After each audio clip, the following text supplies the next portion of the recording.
Assalamualaikum warahmatullahi wabarakatuh.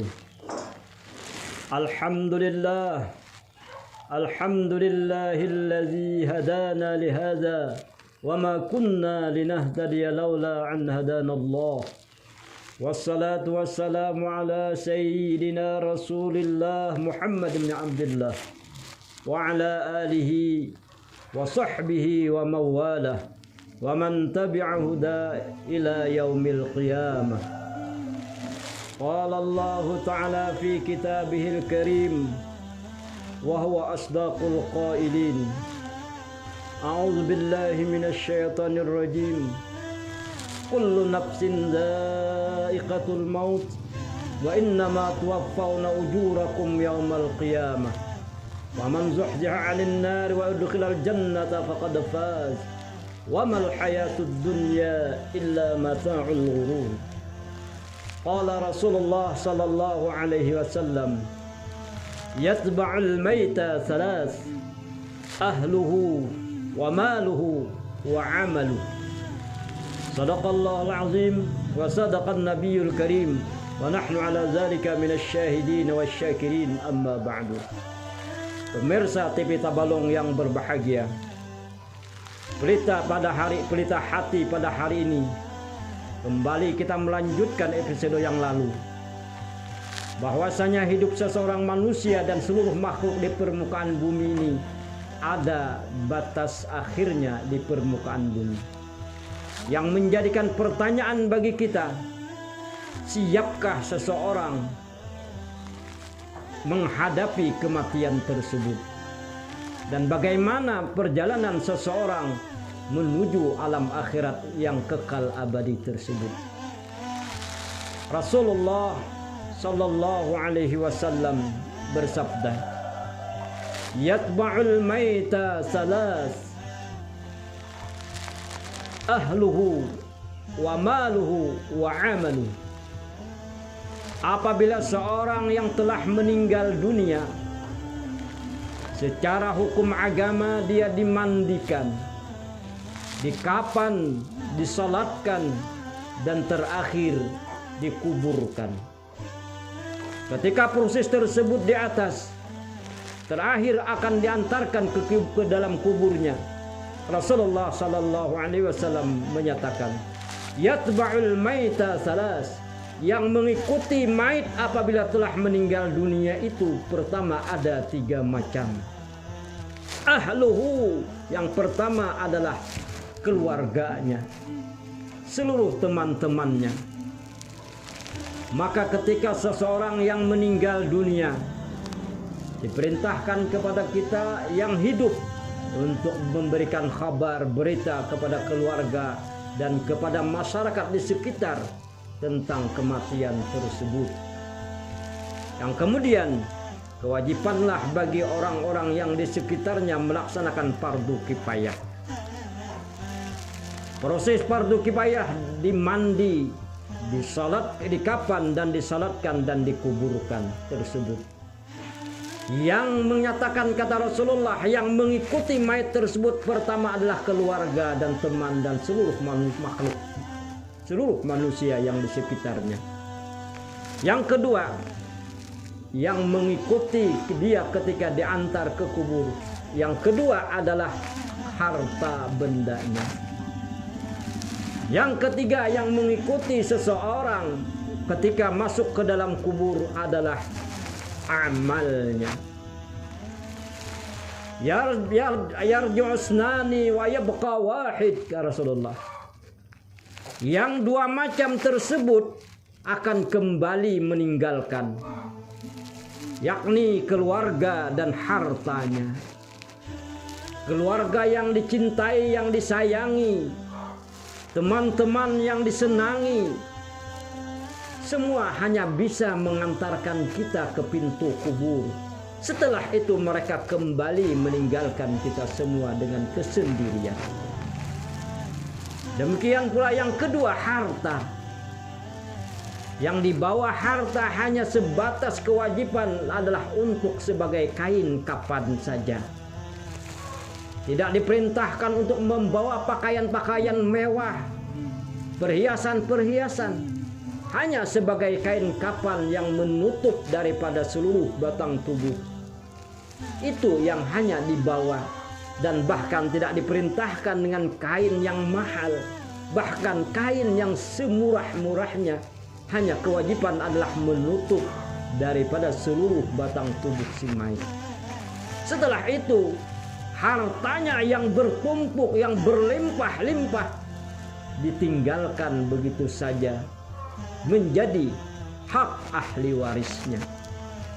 Dan yang ketiga, mengikutinya terus nanti sampai hari kiamat adalah amalnya. Seseorang selama hidup mengerjakan pekerjaan-pekerjaan ibadah ataupun dosa, selama itu pula yang dia kerjakan akan dia bawa menuju hadirat Allah Subhanahu wa taala untuk dipertanggungjawabkan di hadapan Allah Subhanahu wa taala. In khairan fa khairun wa in syarran fa syarrun. Apabila amal ibadahnya itu adalah amal yang baik, dia akan mendapatkan kebaikan atau balasan kenikmatan dari Allah.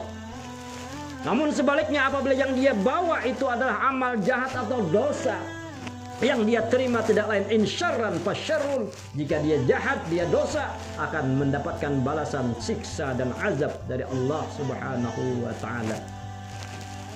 Rasulullah sallallahu alaihi wasallam bersabda, "Idza wudi'al janazatu ala syafiril qabri."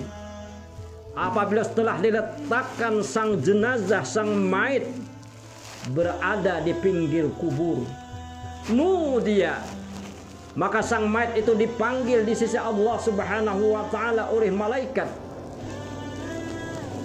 Apa kata malaikat? Tuba in kana amaluka khairan. Wahai fulan bin fulan, sebentar lagi kamu akan memasuki alam kubur ini. Maka beruntunglah kamu apabila yang engkau bawa amal-amal yang selama ini adalah amal-amal kebaikan. Maka bagi orang yang senantiasa beramal, beribadah kepada Allah, sebanyak-banyaknya dia sampai akhir hayat dalam keadaan husnul khatimah, amal ibadahnya bertumpuk, dia masuk ke dalam kubur, kembali disambut oleh alam kubur dengan sambutan selamat datang. Marhaban, selamat datang, selamat datang. Li'annaka la ahabbu man yamshi ala zuhri. Karena engkau adalah salah satu hamba Allah yang kami cintai ketika berjalan di belakangku, kata bumi. Orang yang senantiasa taat kepada Allah Subhanahu wa taala dalam hidupnya, bumi yang dia pijak senantiasa senang dan gembira. Dan sehingga saat dia akan memasuki perut bumi, masuk ke dalam kubur, sang bumi menyambut dengan penuh kegembiraan dan kehormatan. Demikian pula sebaliknya. Apa kata malaikat? Wailul laka idza kana amaluka syarran. Sungguh celaka kamu apabila yang ketika saat ini yang engkau bawa menuju alam kubur adalah amal jahat, dosa yang kamu bawa. Maka saat jasadnya hendak diletakkan ke dalam kubur, sang kubur pun berkata, la marhaban bik. Tidak ada ucapan kata selamat datang bagi jasadmu ini. Sang bumi marah, jasadnya dimasukkan ke dalam perut bumi. Li'annaka la abghadu man yamshi ala zuhri. Karena engkau salah satu hamba Allah, salah satu makhluknya Allah yang paling kami benci ketika engkau berjalan melangkah di belakangku. Sang bumi sangat murka. Maka orang yang tadinya senantiasa beribadah kepada Allah disambut dengan penuh kehormatan oleh sang kubur, dan kemudian setelah jasadnya diletakkan di dalam liang lahat, kemudian rohnya dikembalikan oleh Allah Subhanahu wa taala. Rasulullah bersabda, yusa'ul qabru maddal basar, maka dilapangkanlah, diluaskanlah alam kuburnya sepenglihatan matanya.